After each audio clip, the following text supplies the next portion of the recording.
What if the ultimate productivity tool wasn't an app, but a part of you? Ilara watched her reflection, not in a mirror, but on a sleek, black surface of the cybernetic implant just beneath her skin. It pulsed with a soft internal light, an indicator of her system's efficiency. For years, she struggled with the ebb and flow of human focus, the nagging pull of distraction, the frustrating slippage of time. Then she joined the Productivity Augmentation Initiative, a program that promised not just efficiency, but enhanced human potential.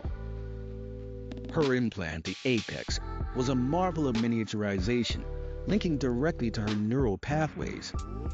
It didn't force her, but suggested, nudged, prioritized. The hum of its internal processes was a constant, low thrum beneath her consciousness, a subtle reminder of its presence. The emails weren't just received, they were analyzed, sorted by urgency and relevance before reaching her conscious mind. Ideas didn't just arrive, they were cataloged, cross-referenced with existing data, and presented in a structured format within her internal vision. Meetings weren't just scheduled, their optimal duration and necessary participants were calculated, minimizing wasted time. At first, it was exhilarating. The sheer volume of work she could process was staggering. Days that used to stretch into blurry nights became concise, impactful periods of intense, focused activity. The Apex filtered out the noise, the tangential thoughts, the mental chatter that had always plagued her. She felt like a perfectly tuned instrument, every movement precise, every thought directed towards a singular goal, maximum output. Deadlines that seemed impossible melted away. Projects that would have taken weeks were completed in days. Her performance metrics soared, earning her accolades and envy. But as the weeks turned to months, a subtle unease began to creep in. The world, once vibrant with unexpected detours and spontaneous moments, began to feel streamlined. The delightful inefficiency of a meandering conversation, the unexpected spark of inspiration found in a moment of idleness, the simple pleasure of getting lost in a book without a clear purpose, these started to fade. Her internal landscape, once wild and unpredictable, became a perfectly manicured garden. Every thought had a purpose, every action an objective.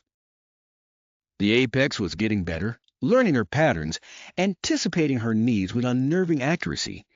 It suggested the most efficient route to the cafe, not the one that went past the interesting street art. It filtered her social media, showing only relevant updates from professional contacts, not the funny meme shared by a friend. It optimized her sleep schedule, not based on how she felt, but on the ideal duration for peak cognitive function. She was never tired, never unproductive. But was she ever truly there? The turning point came during a simple walk in the park.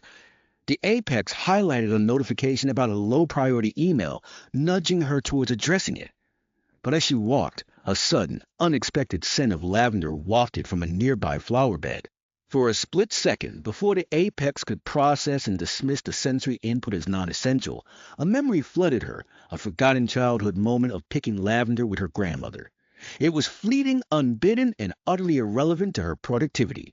Yet, in that brief surge of unplanned emotion, she felt a profound connection to her past, to a part of her that the Apex couldn't optimize, couldn't compartmentalize. The sheer inefficiency of that memory, its lack of purpose in her program day, was a revelation. It wasn't a task to be completed, a problem to be solved, or data to be analyzed.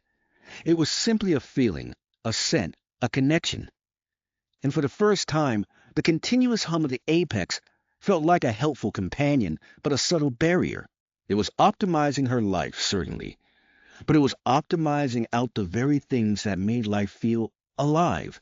The unpredictable, the messy, the inefficient moments that often held the deepest meaning. She was a machine of perfect productivity. But at what cost to her humanity? Was she optimized, or was she simply less human? As she stood there, the scent of lavender fading, the Apex began to ping again, a gentle reminder of the task awaiting her.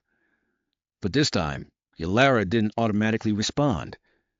She looked up at the sky, at the irregular shapes of the clouds, and for the first time in months, she let her mind wander.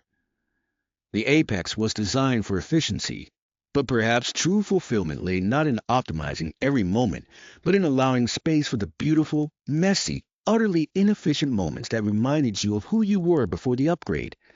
The future was here, wired beneath her skin, whispering promises of ultimate output. But she had to ask herself, what exactly was she outputting? And what was being silently, irrevocably deleted in the process?